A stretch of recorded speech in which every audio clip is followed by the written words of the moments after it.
ये पर्सन 2 बार first grade के exam में आ चुका है, 1 बार एसएससी के एग्जाम में आ चुका है। ज्यादातर क्या है, आए हुए पर्सन रिपीट होते हैं।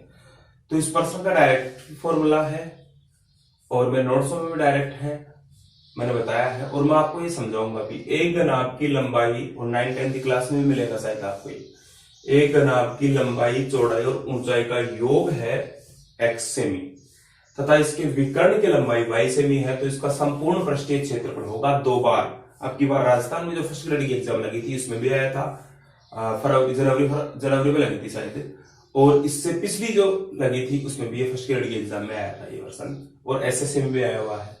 तो ये देखिए आप, पहले हम निकालते हैं इसका डायरेक्ट फॉर्मूला। अगर आपको इसका संपूर्ण पृष्ठीय क्षेत्रफल चाहिए तो भुजाओं का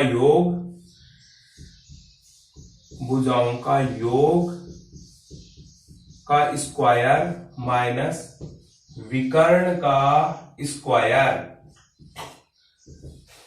अगर आपका संपूर्ण पृष्ठीय क्षेत्रफल हो जाएगा, संपूर्ण पृष्ठीय क्षेत्रफल हो जाएगा, तो यहां हो जाएगा X square minus Y square. आप डायरेक्ट इसमें रख सकते हैं। अब मैं इसका डिटेल आपको समझाता हूं। अगर आप छोटी क्लासों में हैं या इसको पूरा विवरण के रूप में समझना चाहते हैं तो आप समझिए। देखिए आप, एल बी एच लंबाई, चौड़ाई और ऊंचाई, नाब की लंबाई, चौड़ाई और ऊंचाई एल बी एच का योग है। मतलब इन तीनों को अगर हम जोड़ते हैं, ध्यान समझिए, इन तीनों को हम जोड़ते हैं तो x से में आता है। और इसके विकर्ण की लंबाई, नाब का विकर्ण होता है अंडर रूट लंबाई का स्क्वायर, अंडर रूट लंबाई का स्क्वायर प्लस चौड़ाई का स्क्वायर प्लस ऊंचाई का स्क्वायर, मतलब y नाब का विकर्ण है। तो ये कह रहा है नाब का संपूर्ण पृष्ठीय क्षेत्रफल बताइए आप। तीनों भुजाओं का योग मैंने यहां दिया है और यहां इनके विकर्ण की लंबाई y दी है। तो विकर्ण ऐसे निकलता है, योग ऐसे होता है।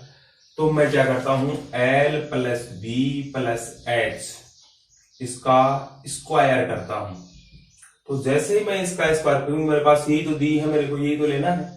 जैसे ही मैं इसका स्क्वायर करता हूं, मेरे पास l का स्क्वायर प्लस b का स्क्वायर प्लस h का स्क्वायर मेरे को प्राप्त होता है। एक फॉर्मूला है प्लस 2 कोष्टक एल बी लंबाई गुणा चौड़ाई, चौड़ाई गुणा ऊंचाई और ऊंचाई इंटू लंबाई, ये प्राप्त होता है, ये प्राप्त होता है मेरे को।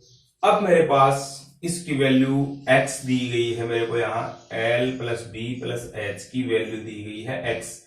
तो मैंने यहाँ x रख दिया और स्क्वायर रख दिया, बराबर l square B square H square के रूट की वैल्यू है। तो मैं इस रूट को हटाता हूं तो दोनों और वर्ग करता हूं तो ये रूट हट जाएगा। तो यहां मैं इसको लिख सकता हूं इधर कि l square plus B square plus H square बराबर वाई स्क्वायर हो गया।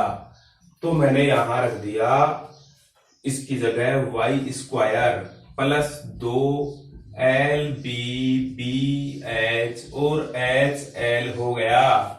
तो अब मैं पक्षांतरण करता हूं, क्योंकि मेरे को ये x और y तो दिया है, तो y को इधर लेता हूं, तो x square minus Y square, फिर यहां 2 लंबाई गुणा चौड़ाई, चौड़ाई गुणा ऊंचाई और ऊंचाई इंटू लंबाई।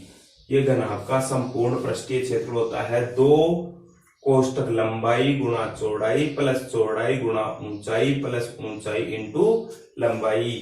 तो इसको मैं घनाभ का संपूर्ण पृष्ठीय क्षेत्रफल बोल सकता हूं।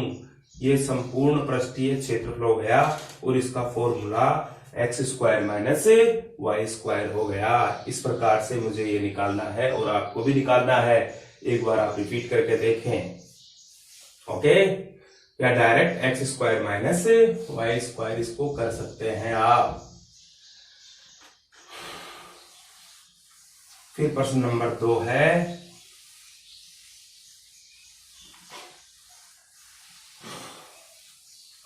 एक आयताकार लकड़ी का टुकड़ा 20 semi into 16 semi into 8 semi माप का, बहुत ही बढ़िया प्रश्न है। इसको काटकर बनाए गए समान, यहां गौर करना है प्रश्न को, नॉर्मल नहीं, समान आयतन के घनों की संख्या होगी। ये जो आयताकार लकड़ी का टुकड़ा है ये घन की तरह है, ये जो आयताकार लकड़ी का टुकड़ा है ये घन की तरह है और इसमें से घनाभ की तरह है, सॉरी ये आयताकार लकड़ी का टुकड़ा है, घनाभ की तरह है, लंबाई चौड़ाई और ऊंचाई अलग अलग है इसकी, और इसमें इस समान आयतन घनों की संख्या होगी। जैसे मान लेते हैं ये जो अपना बोर्ड है, ये जो बोर्ड है ये मेरे पास घनाभ की तरह है, तो ये इसकी लंबाई हो गई 20 सेमी, ये इसकी चौड़ाई हो गई 16 सेमी, और ये इसकी मोटाई हो जाती है, भाग है इसकी मोटाई हो गई 8 सेमी। अब इसमें से मेरे को छोटे छोटे घन काटने हैं, तो इनकी अगर संख्या निकालनी है तो बड़े घन के आयतन में छोटे घन के आयतन का, लेकिन ये कह रहा है बनाए गए समान आयतन के घनों की संख्या होगी। यहां न्यूनतम बोलेगा, ये न्यूनतम घनों, कम से कम घनों की संख्या इसमें बोला नहीं है।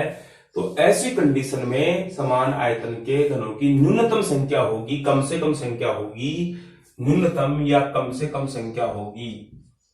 कम से कम अगर हमें घन निकालने हैं, कम से कम घन निकालने हैं तो घन का आकार बड़े से बड़ा होना चाहिए। तो ऐसी कंडीशन में आपने लैसे में से पढ़ा होगा, और नहीं पढ़ाया है तो मैं आगे के वीडियो में दूंगा। मैंने पहले ये क्षेत्रफल लिया है, क्षेत्रफल के बाद में लैसे में से ये लूंगा।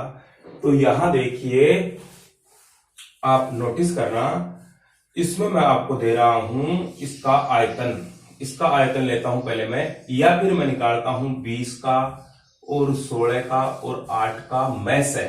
ऐसी कंडीशन में अगर अपने को बड़े से बड़ा घन चाहिए या समान आयतन के घनों की न्यूनतम संख्या चाहिए तो मेरे को इनका मैं से निकालना होता है। ऐसी कंडीशन में कहीं भी कि कम से कम संख्या होगी, इस आकार के कम से कम संख्या होगी, तो आप इनका हमेशा मैं से निकालिए। तो इसका मैं से निकालेंगे, इस प्रकार से भी निकाल सकते हैं और भाग विधि से भी निकाल सकते हैं। तो इसमें देंगे हम 2 का भाग 10, यहां जो प्राप्त होती है आपको अभाज्य संख्याएं प्राप्त होती हैं। यहां 2 का भाग दिया 8, यहां 2 का भाग दिया 4, यहां 2 का भाग दिया 2, और यहां 2 का भाग दिया 2 है, और यहां 2 का भाग दिया 4, यहां 2 का भाग दिया 2, यहां 2 का भाग दिया 1। तो यहां इनमें जो कॉमन है वो मैसा होगा, यहां, यहां और यहां 1, ये और ये और ये। अब 5 इसमें नहीं है, इसमें 2 है, इसमें है, लेकिन तीनों में जो कॉमन होगा वही मैसा होगा। तो एक तो 2 ले लिया और एक फिर 2 ले लिया, 2 दूनी 4, 4 इसका मैसा हो गया।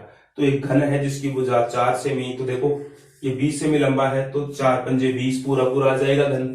जैसे टाइलें लगानी है तो इसमें आपको में से निकालना है, 4 चौक 16, 16 सेमी है तो 16 सेमी 4 का भाग चला जाएगा, और 8 है मोटाई इसकी, तो 4 दूनी 8, ऐसे बीच में से 2 इसके बराबर भाग कर लेंगे।